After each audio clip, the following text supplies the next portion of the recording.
Dum, dum, dum, dum, dum, dum, dum.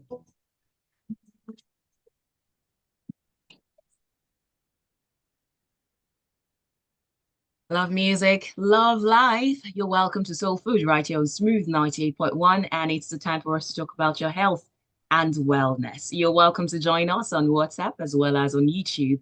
WhatsApp line is 0809 444 0981, and on YouTube at Smooth 981 FM Lagos. That's the handle you're searching for. I'll say you subscribe and click on the notification bell so that whenever we go live, you can always see the notification and join the conversation. It means you can also drop your comments using the live chat option.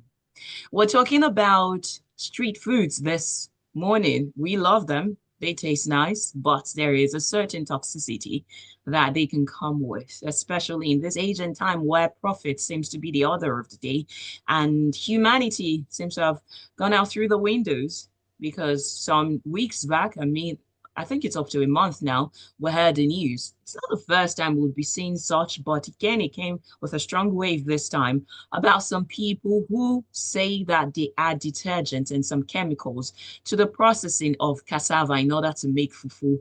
And that is just heart-wrenching. That is something that you cannot wrap your head around because why would you jeopardize the life of people for the profits that you want to make? And so this morning, we're talking about those things that we eat and we don't know how they've been processed or what they have gone through and how we can protect ourselves. To do the conversation with me is Health Educator, returning for maybe the fourth time now, Testimony Adeyeye. Good morning. Good Can you morning. hear Good me? morning, Michelle. Nice to be here. Yeah, I can hear you. Can you hear me too? Yes, I can hear you. It's a pleasure. Thank you for joining me this morning. Thank you for having me. Okay, so let's get to that place where I started from about the viral news some weeks ago where people were adding detergent to the processing of their fufu. And that is something that's one swallow that it just slides down, especially when you have the right vegetable. It's lovely. And now it feels like they are saying some people should not eat it because it's just crazy. But really, what's your take on the recent on that news and how people accelerate their pushing out of those things? I mean, foods generally, in terms of the processing. What you Okay, so thank you so much. I think it's a very good time we are discussing this topic because I know that for a very long time we've heard speculations of some of these things, but now having it on the news as one of the food processor actually coming to say that, oh, this is what she actually does, it's quite scary. Like it's really, really scary. Yeah, so ideally for cassava food products, right? The expected thing to do is to process. Let me start with that. So, because I feel like again, knowledge, yeah, maybe like you said earlier, the place of humanity is probably no more, some sort. And then probably because a lot of people wants to make money faster and they want to get more profits from their proceedings. Maybe that's why we are having this. But it's quite sad because I feel like there is a place for ignorance. Because if you are ignorant of something, I feel like somewhere in your mind you would still, if you know something rather, somewhere in your mind you will still find it very difficult to do certain things. And so why I'm saying this is because okay, so now cover for as a food produce, right, contains certain compounds that are potentially toxic on its own. It contains toxins that are certain compounds that are potentially toxic. Yes, so we have the cyanogenic glucoside in cassava. This compound has the possibility of producing toxins that are harmful to the body, right? And these toxins will not get to be produced until the cassava product is processed or it is being consumed. That is when the toxins are going to be produced. Now, so this compound would get to be extracted in the process of processing the cassava product. So when you soak cassava, for instance, and you have it for some days, this compound will be extracted in the water. And that's how it reacts. Because it reacts with water.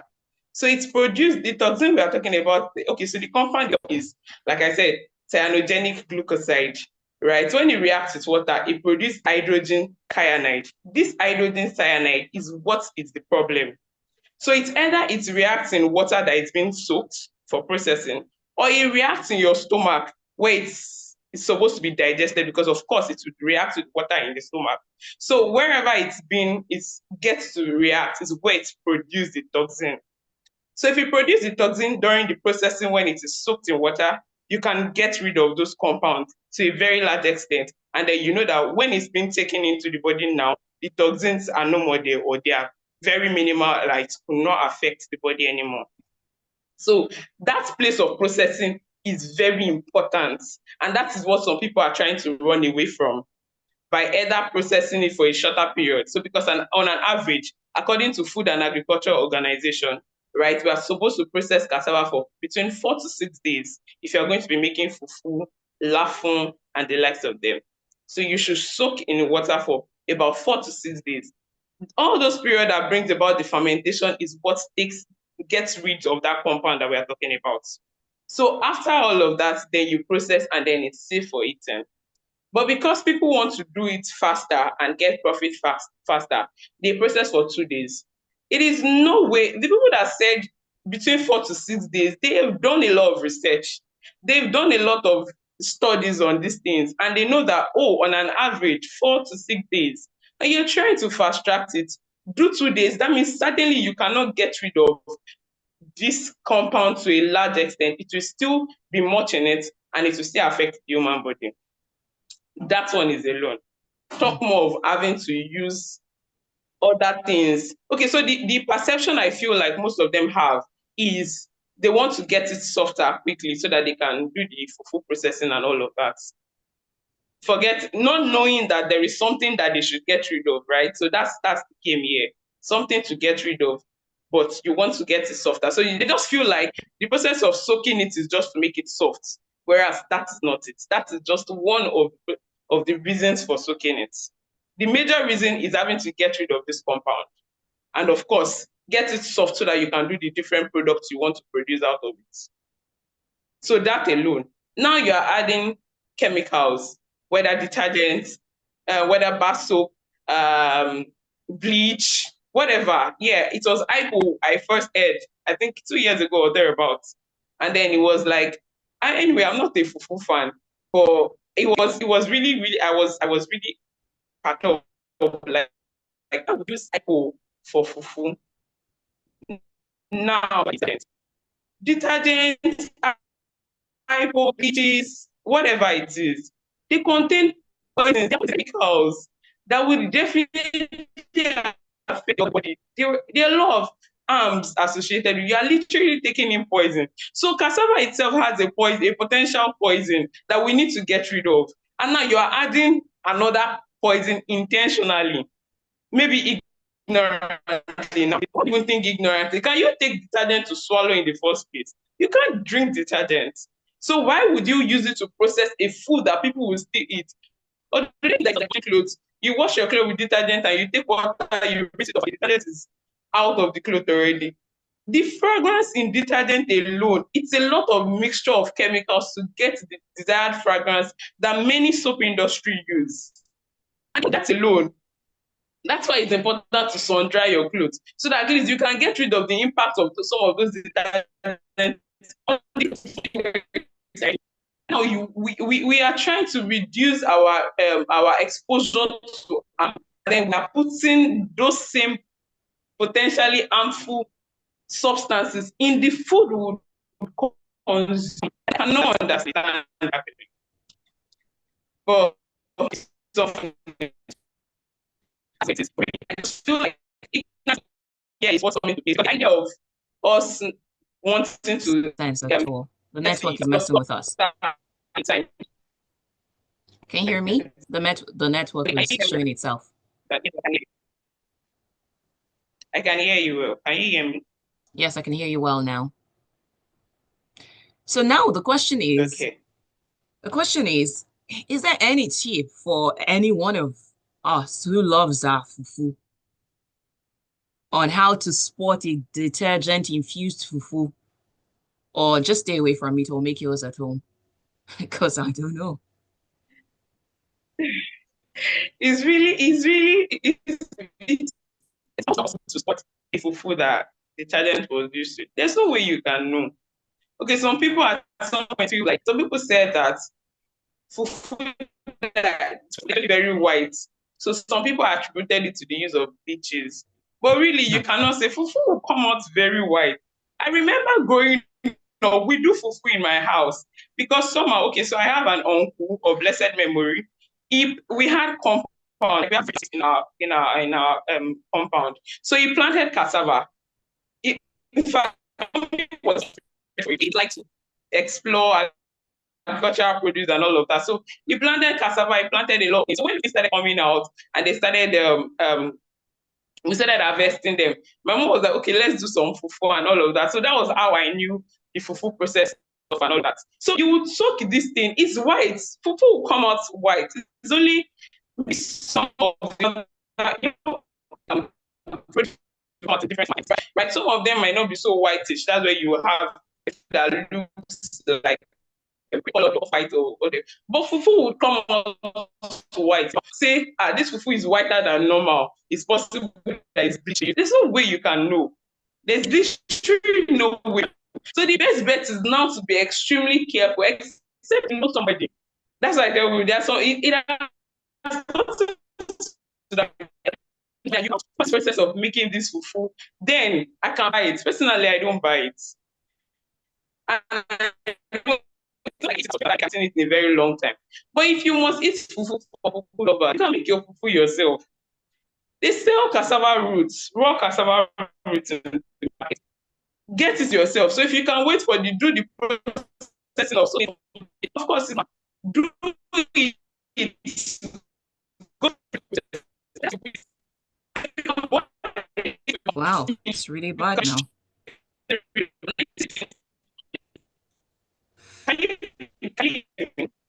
No, I can barely hear you. So I get to hear one sentence over, I think, I don't know. The network is really, you know what? Let's take a breather and let me see how we can fix things. You're listening to Soul Food on Smooth Okay. 98.1. And I promise you today, the conversation is not about fufu. The conversation is about street foods, but we're starting with that one. And you can always chime in on WhatsApp. We'll be right back.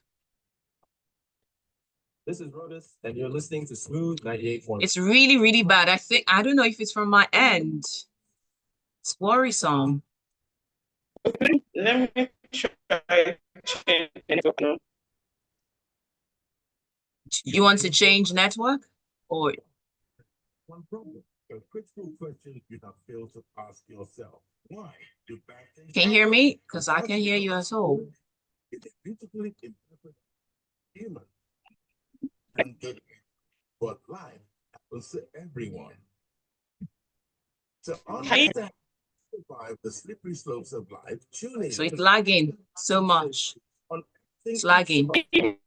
no, the clock still ticks. Get the big I'm wondering if it's from my end. I can hear you as well. Mondays, Wednesdays, Fridays, from 6:10 p.m.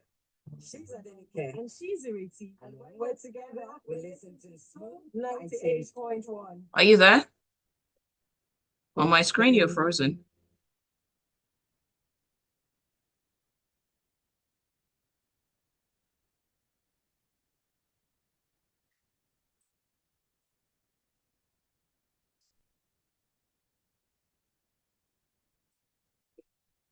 Are you there? Still parts.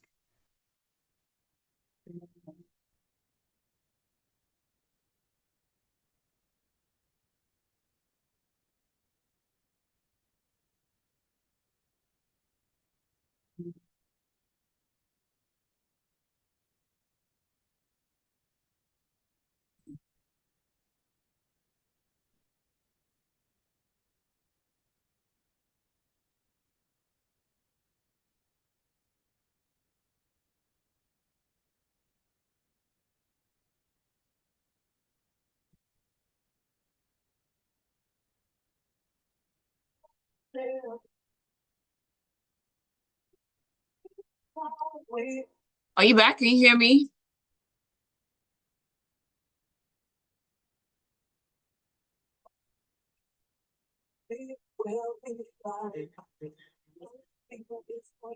It's worse. Mm.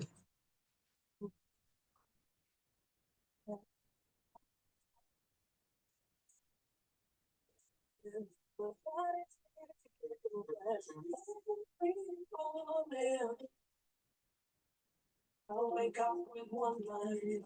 I'll wake up with one line.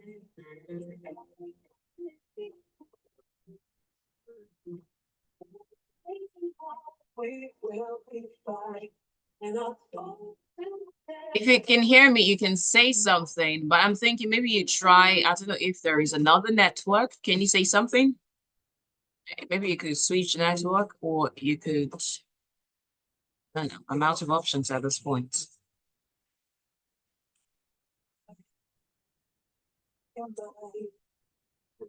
Can you hear me now? Very clearly. So I think we're just going to keep your video off. Just, you can keep your video off. Hello? I can hear you. Hello, can you hear me? Can you hear me? Hear me?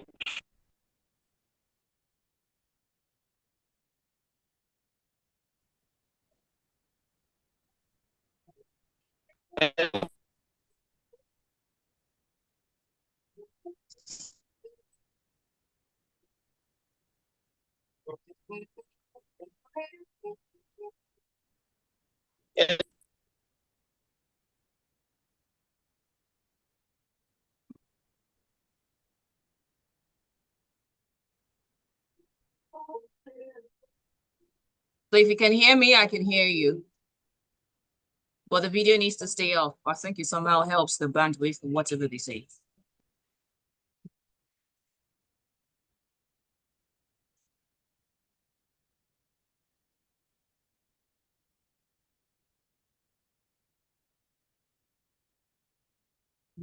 So can you hear me now?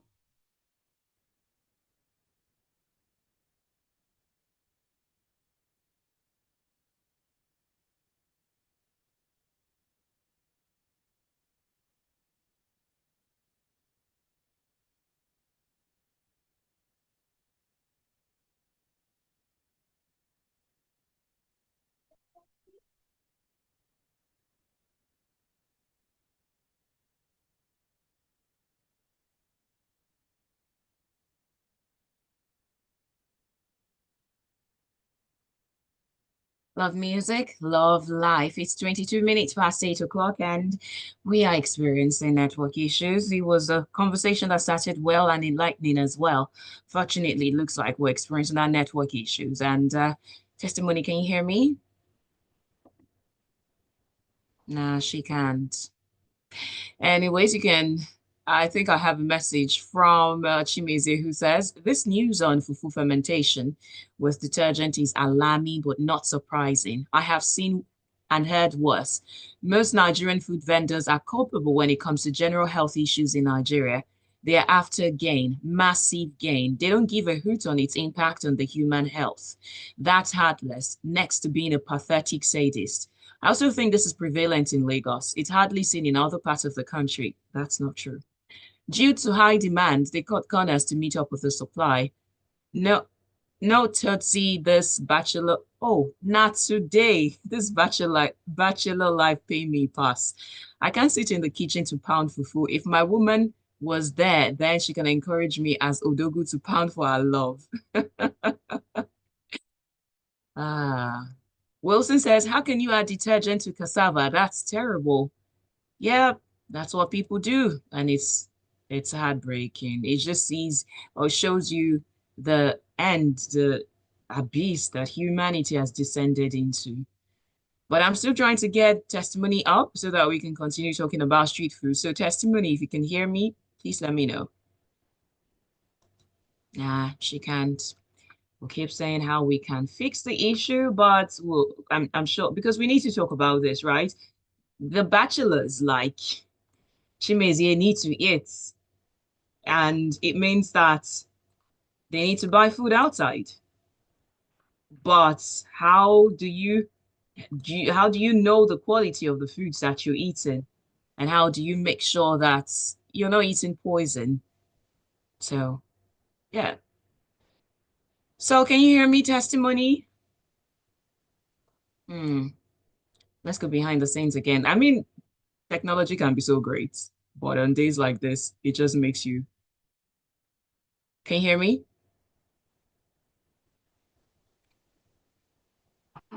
I can hear you. Can you hear me? Ah, finally, my word. I was about to just say, Oh let's my wrap things up. goodness. I can hear you now, clearly.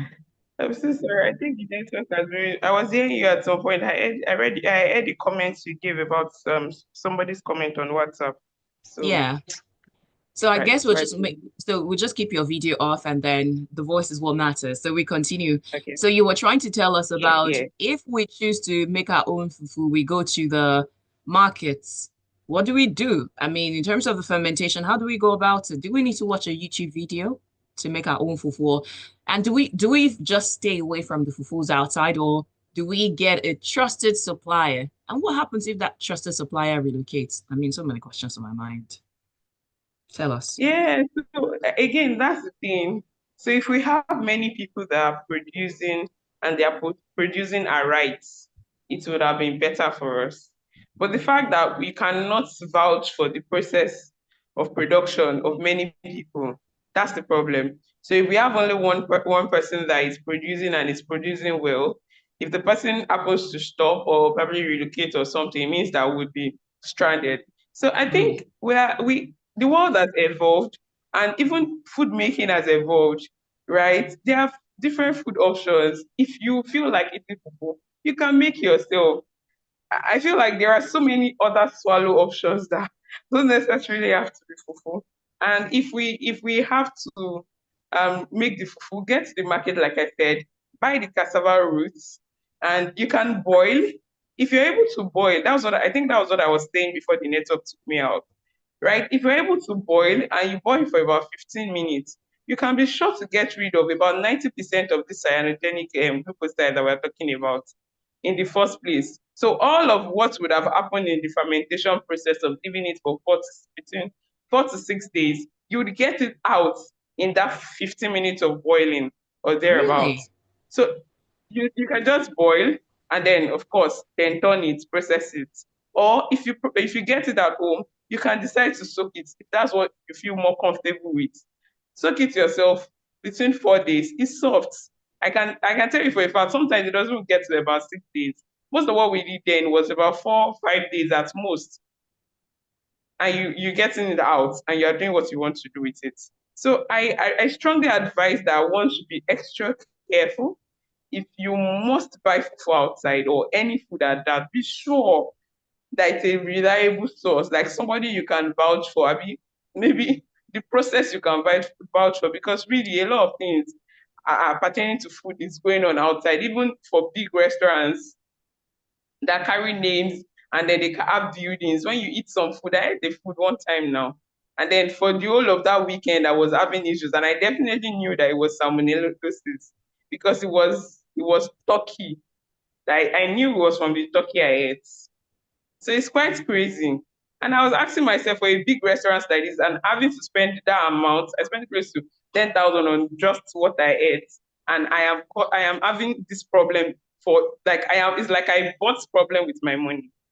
So it's scary, really. So what do we do about these things? I mean, again, there is no way we can totally scrap eating out.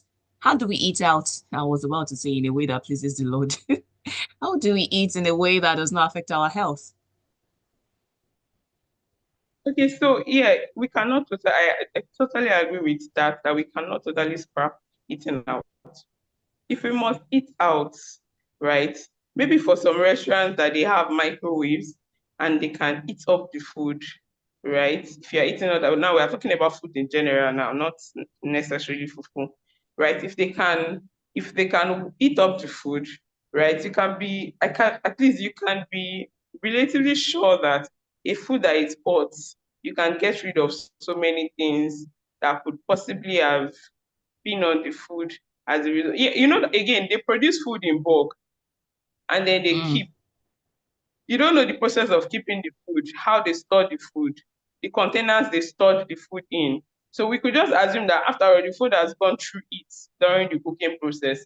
But while it was down, right, you don't know how it's been stored. You don't know how many more microorganisms have been able to get their way into the food again. So before you eat, if they can eat up the food and warm it, right, such that there's some level of heat, at least let's be safe, right?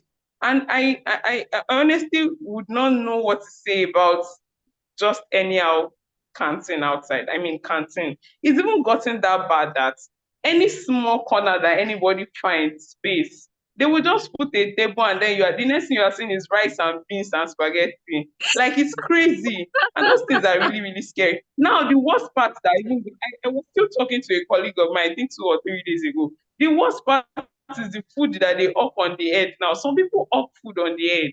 You see them selling eba, you see them selling amala with egusi soup, and people are buying these things. Yeah, so I understand that they might be cheaper than entering into a proper restaurant and all of that, but man, for a person like I said, I don't eat. I find it very difficult to eat out. So most of the time, what I do is when I'm hungry outside, I would either look for where I can get a very good snack. Because snacks, again, if you put our mouth on snacks, there are a lot of things. When people do snacks, all those pop-off. I saw a place where they were doing frying one kind of buns or whatever they called it, sea flies. There are a lot of these things outside. So I do probably take biscuit and maybe I take yogurts. And then I know that when I get back home, yes, again, everybody is busy. I agree with what the commenter said. Everybody is busy, especially guys, not even guys alone, even ladies. Now my cooking is being streamlined to just once a week because I barely have the energy to enter the kitchen to eat and to cook. So maybe the thing I will do is maybe make oats, right? At least I know oats is healthy. So I reduce my Indomie intake and all those things. But let's find healthier options. Let's do more fruits and vegetables. I don't know, but let's just find a way around these things. You can get vegetables in your house that you store in your freezer, and then when you have to go out in the morning to work, just dice it and pack it in a container that you take to work. It's healthier than having to go and buy food outside. And if you must buy food outside, at least be sure let's not be buying problems for ourselves. That vegetable you mentioned, are you sure you want us to go into it? Because I cannot even count the number of times I have seen viral videos of those who are selling it, washing them in just stinking waters. Because and that's why I often That's advise that you re-rinse your vegetables and your No, fruits. you must rinse your vegetables. You should not even buy vegetables or fruit outside and just take it into your mouth straight up. You shouldn't buy them either and just use ordinary water to rinse. So again, we are not going to use detergents to wash our fruits. We're not going to use detergents to wash our vegetables. I learned that people do that as well. No, we are not going to do that. Rather, you could use salt water, right? Or you could use warm water, anyone, but not just even rinsing the water. And again, when we are rinsing fruit and vegetable, you are rinsing under a running water. You are not submerging it into a bowl and rinsing it. That's not rinsing. So there are so many things to talk about around that too, that one has to be careful about. I'll take some messages on WhatsApp. You can send in your comments as well as your contributions. Maybe if you feel there is an angle we need to explore and what people can do to be better in terms of the food we're eating out and also the ones who are making them. WhatsApp line is 0809 444 0981. Crew says, when you want to eat out, from the night before, go sit with the team preparing the food. Integrity monitoring, no pass like this. Cruise, why? I should have known you're the captain of cruise. Chimezie says, now, wow, almost every food is rigged against our health. God help us. Even the fruits and vegetables are also terrible. Yeah. Life says, thanks to your doctor for telling us that eating outside is bad. People that use bad substance to poison people in the name of food, God knows their house address. Well, eating outside is not bad in It's itself. not It's bad just the people. exactly. Yeah. But now that we're talking about it, For people, because I understand that ignorance is also contributing to this. For those who are food vendors, who are street food vendors, what would you say are the things they need to be mindful of as they make those foods?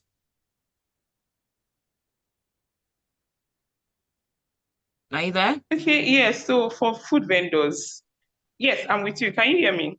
Yes, I can. All right. So for food vendors, really, we need to embrace, we need to get them to see that whatever profit you want to make, you're not going to be making it in a day, right? They need to change their mindset about just making profit at the detriment of people's life and embrace knowledge, right? Again, like I said earlier, ignorance is part of what makes people to do some of the things they do. So if they know that there is a potentially toxic compound in cassava already, and you don't want to fast track it, not to talk of putting detergent in it to soften it and quicken your processing and getting your fufu out.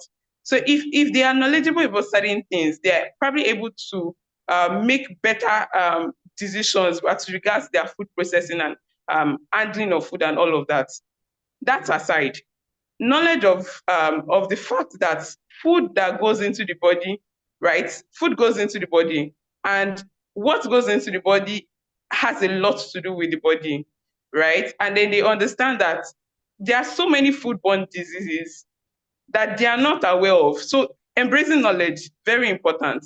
So as little as not washing your hands, as little as, I mean, cleaning your table with your rag, the rag that you have not washed in days or you have not washed in weeks, and you clean the table with your rag with the perception that, or with the thought that you want to clean your table, let your table be neat. Whereas what you are using to clean your table is dirty, and then you are using that hand to touch that rag, and then you're going to use that hand to serve food directly again. So if you look at so many things, they are chains, they are a long chain, right? That if one is not careful at every point in time, so it takes intentionality. I can boil meat. I want to cook food. I'm boiling meat. But I can be causing a cross contamination in the process of my cooking just by boiling meat. So I tell people, when you want to boil meat and you rinse your meat, do you wash your hand after rinsing your meat before touching other food substances that are in your kitchen? So because we'll just assume that, oh, they said we should boil our meat thoroughly, right? Now I'm boiling my meat thoroughly. But I have washed my meat and I am proceeding to holding the vegetables that I have washed already or I have rinsed already with the hand I used to rinse meat. I am cross-contaminating the food substance that I'm going to eat and get in the eventuality of everything. So in my mind, the meat is going to boil and it's going to get rid of whatever microorganisms can be in the meat. But I have to use that same hand to touch the vegetable. So that microorganism is coming back to me. So do we wash our hand after washing our meats before we continue with our cooking and all of that? So those little things, they should embrace knowledge. They should try to go for trainings. I know there's a regulatory body that manages or control the affairs of eateries, restaurants, and all of that. But did they really get to this booker, like our general word, booker? All those little restaurants, those little canteens, how do they monitor the activities of those guys? So even if, yes, like I said, we have Nigerian Council of Food and Technology, right? They do the registration for eateries, restaurants, and all of that. They do trainings. I know they have a training department. They have inspection and monitoring department. But do they monitor the activities of all those local food vendors, those little food vendors that everybody feel like if they stop by to do, right? And they are cheaper, and that's what most people do. So all of these things, the food vendors really need to be particular about their hygiene, personal hygiene to environmental hygiene to food hygiene. And then knowledge of diseases, so many diseases that can come as a result of just eating food, foodborne illnesses, food poison that can come from all of this food produce. So again, water, when we talk about the kind of water, the quality of water that people use to cook their food, that's another thing. Not just even cooking food, to rinse food substance. That alone, if you talk about it, it's so many things to discuss. So food vendors have a lot to do. They have a lot of role to play in helping us. I read a comment on the internet and I will quote that if food vendors can do appropriate things, right, if they can do all they need to do diligently, and then the consumers as well, you have a lot of people, millions of people, that's how that quote puts it, millions of people that can avoid visiting the doctors just by what they eat. And this boils down on what the food vendors do and what the consumers do themselves. You see that puff puff you mentioned? It's a favorite snack of mine. But when I look at the oils that people use in frying the puff puff, water come off from my eye.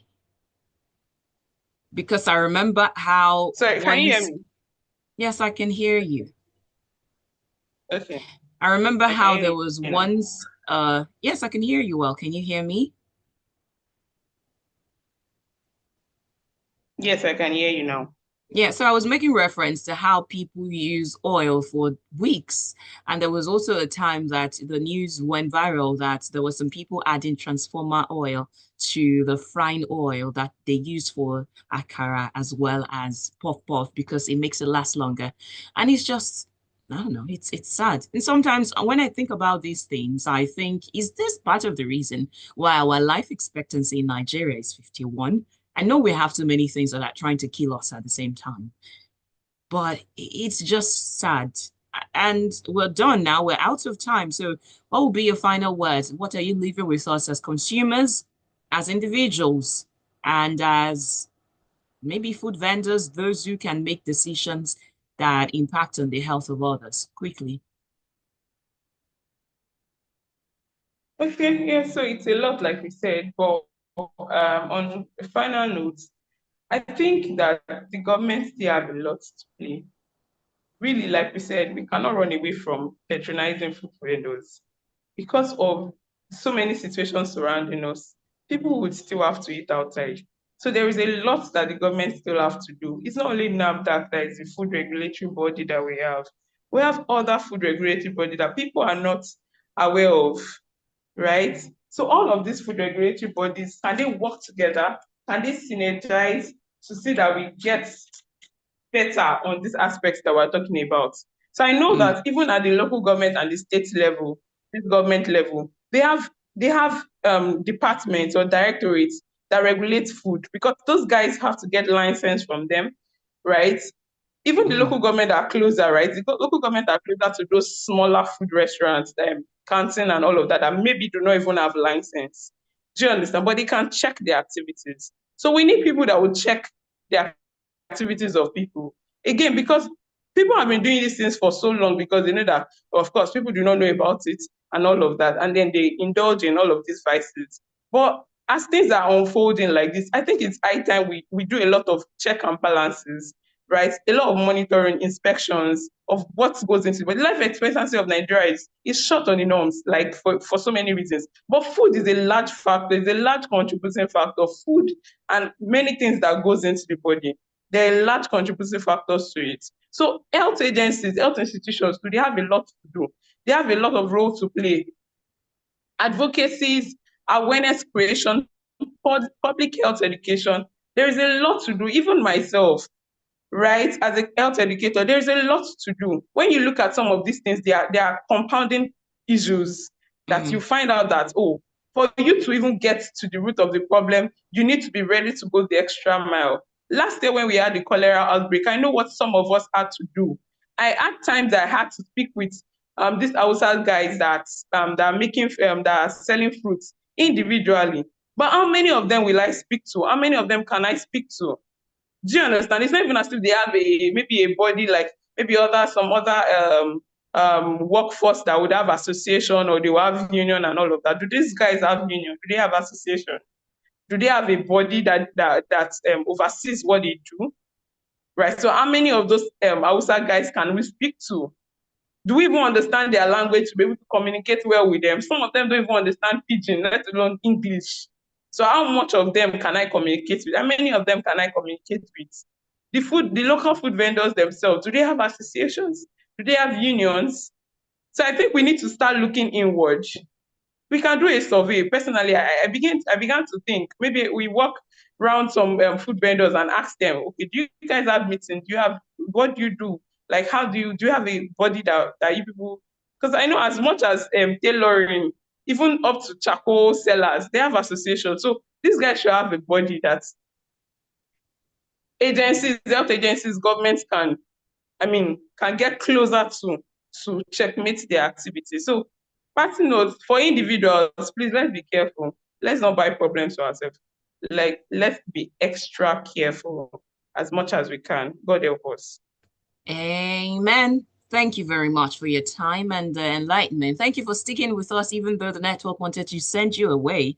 We're grateful. And I'm certain that we're going to have this conversation, another conversation, another time. Thank you for always obliging us. And Cruz on WhatsApp says, that's a big reorientation we really need. Right now, almost everybody's thinking of instant cash out. This plays out in the number of adulterated or fake products in our markets, drinks, medications, children's toys, clothes, appliances. The list is long. We need a law to really bias for reorientation to be effective. Otherwise, it could just sound like motivational speech. Chimezie says, I yes, agree. ahead of the transformer oil, man, now wow. Well, in that area, I don't eat fries outside one bit. Okay, then thank you for being a part of Soul Food, extended Soul Food for today. And we will definitely return with another educative conversation on Soul Food on Smooth 98.1. You can find this video on YouTube at Smooth 981 FM Lagos, and the music continues from here on Smooth 98.1. My name is Oluwaseun Olusegun. Bye. Mind and the rest will follow. Thank you, testimony. Thank you, Shil. I'm sorry. The network is really crazy today. I don't know. I don't know. I don't understand.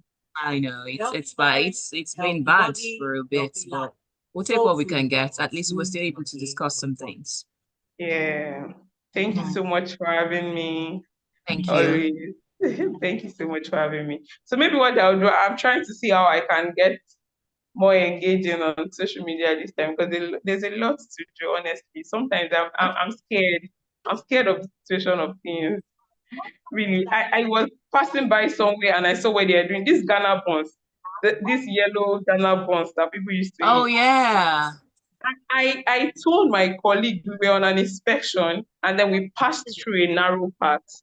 And then I was like, what's this yellow thing? That is this soda soap. There's this soda soap that Yorubas use that sometimes it comes out yellow, sometimes it comes out white. So I was not, because there were a lot of flies. So I was not like, even the sight of the flies were giving me chills, like giving me goosebumps. That was how bad it was. So she was not telling me that, are you blind? Can't you see? Can't you see show glass there? That is definitely something edible that she has a feeling that it's Ghana buns.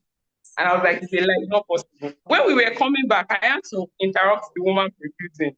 And I said, good morning, good afternoon, ma'am. This what are you doing? She was like, I was trying to speak Yoruba to her because she was not willing to answer. So I was like, maybe she does not understand English. So I tried speaking Yoruba to her. My friend now said, no. Are you not Ghana? The woman said, yes. No. She just interrupted the woman. Are you not Ghanaian? She said, yes, she's Ghanaian. It's not Ghana boss you are doing. She said, yes. Is this so I think she noticed the way we looked at her when we were passing. So by Yeah. the time we were coming back, she used a nylon to cover it. Wow. So they know Yeah, what's right and wrong. do you understand? So I had to tell her, I said, Ma, I know that it's the way we looked at you. I mean, the way we're amazed at where we're passing, that's what made you to use this nylon to cover it. But better still, I know you want it to rise. So you don't want to cover it so it can rise, right? Get a baby net, all these clothing nets that breeze can still penetrate, and use it to cover it, raise it up, and not cover it directly on it because flies will still perch on it one way or the other. But raise it. I try to educate her. I just hope that because it's crazy, really. It's crazy, honestly. I feel like we need scapegoats. No, of course, if we have strong monitoring, that is what it will bring out. So by the time I think there was this time the DG for NAFDAC was saying something that we need to make stringent rules and use some people as scapegoats. I think she was saying that in respect to those guys, the drug adulterated drugs and all of that. And really, we need stringent rules. If some people go to for death penalty and all of that. Other people will sit up, really. Because if it is for money that everybody's after, we are all after money for goodness sake now, and we cannot all be doing our work anyhow in the place of our work dispensation because we want money. So that mindset needs to change. We know the system is what it is, but excuse me, we are all in this together. So you can't be doing things at the detriment of other people's life just because, in quotes, you want to make more money, or you want to make money faster. It's wrong. See, thinking about this will just make you, will have you saying, let's let the world go out with a big bang and let's all just go, because it's like an endless loop of Endless, troubles. really, And endless, endless. Just let when all of you us think just that die. Let one huge asteroid just hit the world and let's go. honestly, it's crazy. It's crazy. Because it's from one thing to another. Just the moment you feel like we are getting out of something, or we are still battling something, and you're hearing something else amazing, and you're asking yourself that, hello, where, how? This is what Well, it is. as we always say. Well, thank you so Thank you, much. Let me Jerry. Don't not let take me too much hold of your you. time. We had a very long time today already. Yeah, thank you. Bye. Thank you so much. Bye. Enjoy the rest of your weekend.